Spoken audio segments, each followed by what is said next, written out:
What's up, guys? I guess I am doing another video on this. I don't know.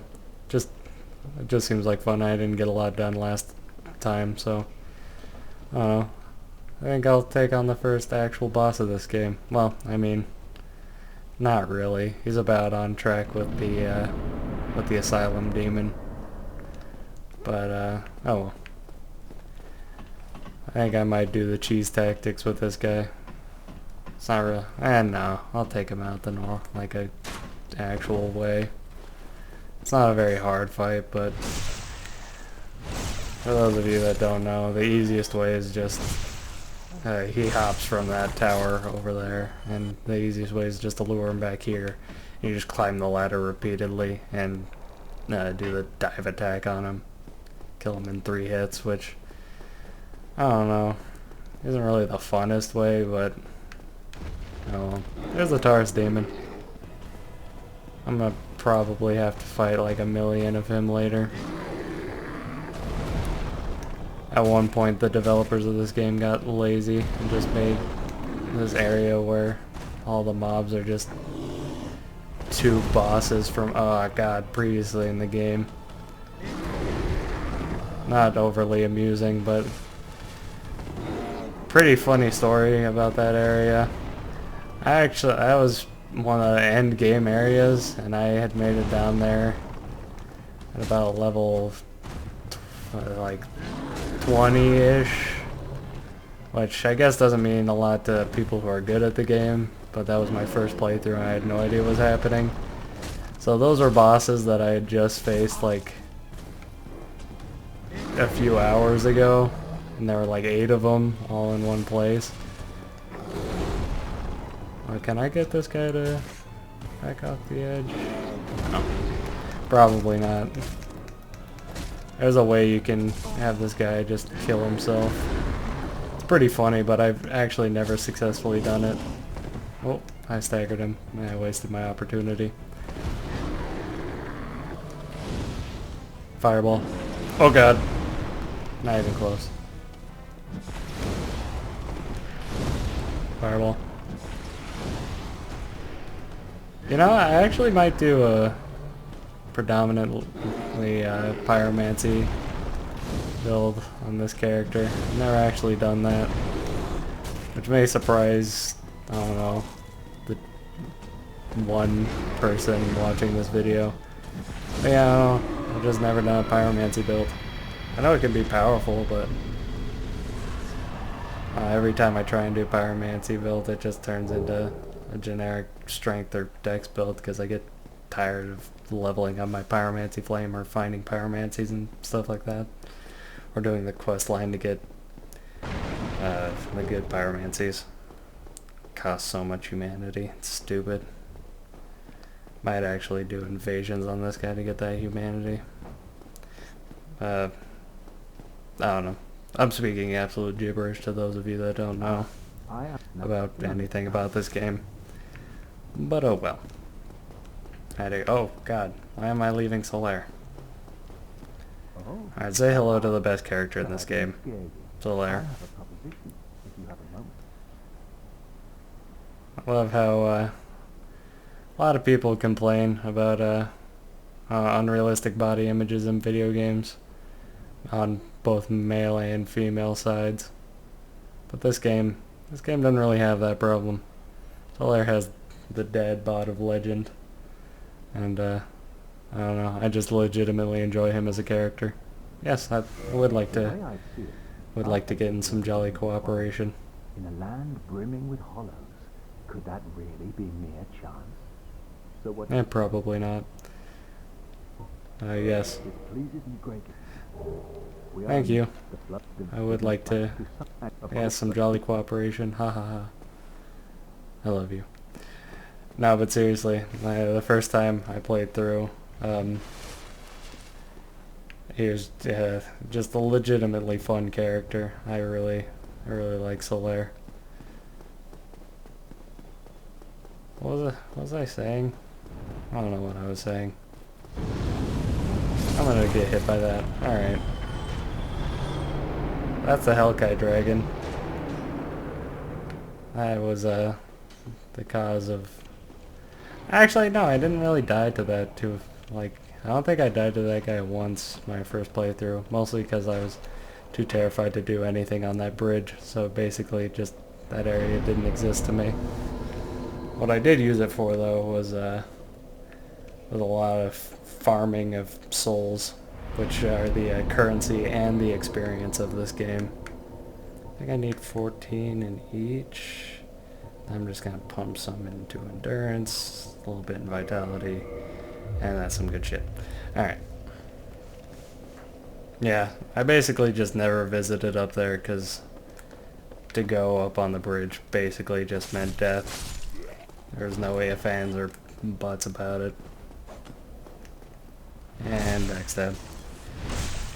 So I mentioned Dark Souls 2 in the last video. I don't think I mentioned exactly how much I just genuinely dislike that game. The main issue of it was the level design for me. I don't know. Just the entire world just seemed disjointed and sad. It just felt dead, and not in like the way that the world feels dying in Dark Souls, which is different because that's atmospheric, but the way in Dark Souls 2 it just felt like the world had already died and I shouldn't care about anything because there's nothing to care about. I don't know. I didn't remember a single character from Dark Souls 2. I never actually beat Dark Souls 2, not because it was too difficult. I pretty much destroyed every boss I came across. But I just didn't care. I just didn't care to continue.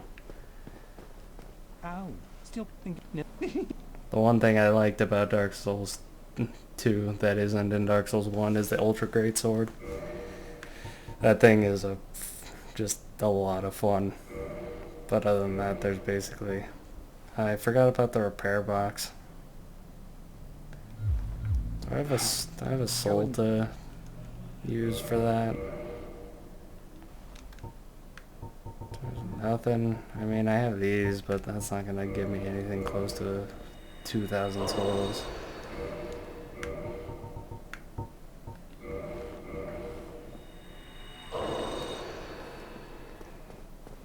Alright.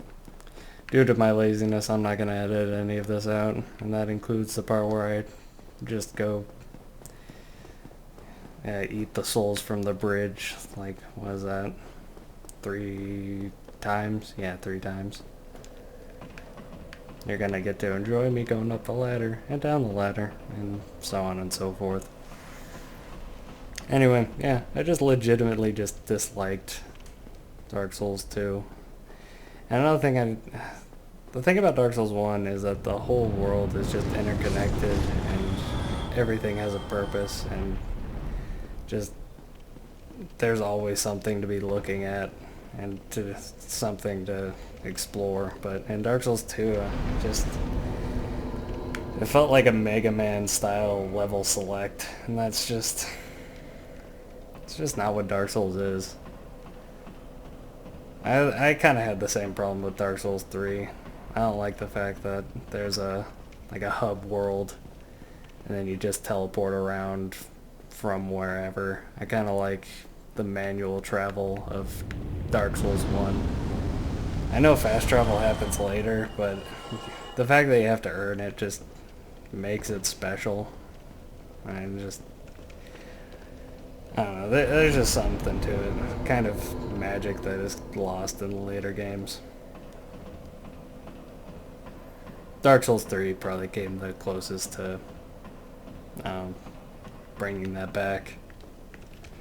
I gotta say, I also have played Bloodborne, which I'm legit terrible at that game. Like, I'm not great at this game, but I feel like I'm serviceable. But Bloodborne, I may be one of the worst players to have ever touched that game.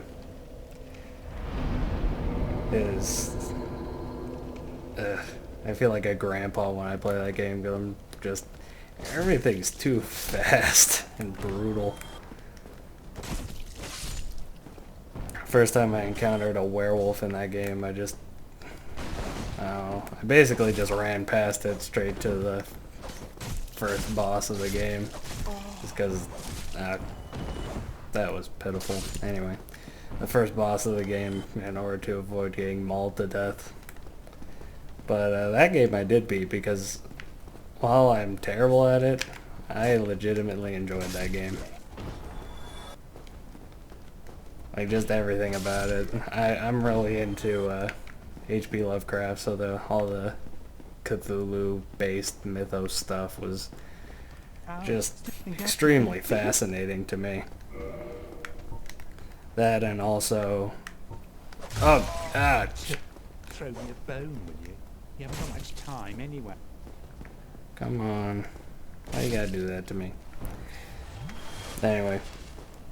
The way that weapons worked were really cool. The fact that each weapon had 2 different modes. Just overall, that game was really cool. I just wish I was better at it. I also wish that there was a PC port of it. Alright, so you see that weapon that he's using? That is my favorite weapon in the entire game. Almost... I just really enjoy it. It is the Uchi Katana, and it is the best. I don't think I've really played many games of this where I haven't gotten the Uchi Katana. I don't know, just the moveset is so fluid and so pleasant to use. Oh God, I enjoy it. Cuts through enemies like butter. Alright. I'm glad I got a speech impediment there. It's fine.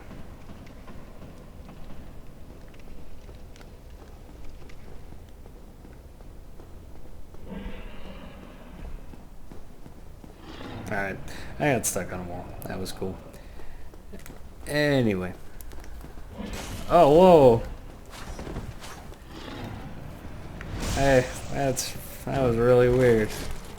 He just turned around in mid-attack like that. I mean, I know I've seen it before, but it was still jarring, I guess. Oh my god. Alright, that guy right there. Oh god, I died to him so many times. He was my worst nightmare. It's just such a dickish placement for that guy. Because before I knew how to either A, parry, or B, kick, or C, literally do anything, the way I would deal with those guys is I would try and just have them attack eventually. And then when they finally attacked, I would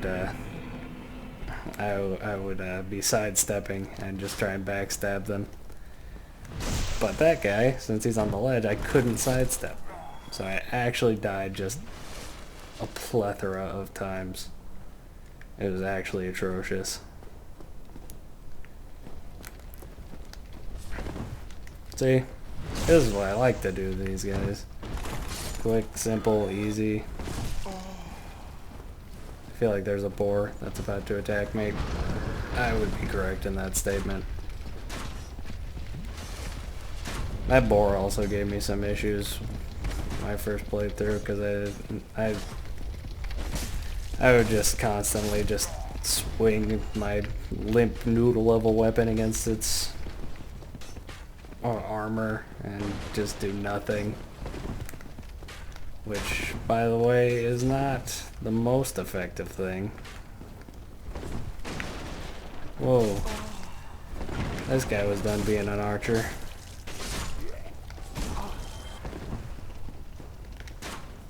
Oh, I'm gonna get it, but that was stupid of me.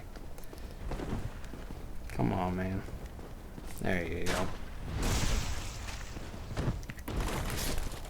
That was weird that guy just stopped shooting at me, but hey, whatever. Whatever floats your boat, man.